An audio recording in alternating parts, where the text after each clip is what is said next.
สั่งมีความสนใจที่มองในบังโป่งตรวจสอบสิ่งของน้องท่านที่เราติดตัวมาที่มองในระยะปล่อยนะครับ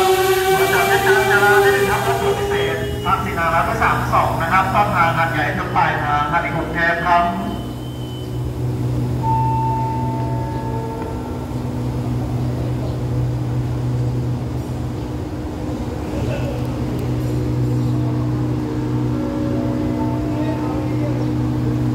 รถด่วนพิเศษครับสินารัฐ32นะครับออกจากสถานีรถไฟไปแล้วจะเดี๋ยวรถไปสถานี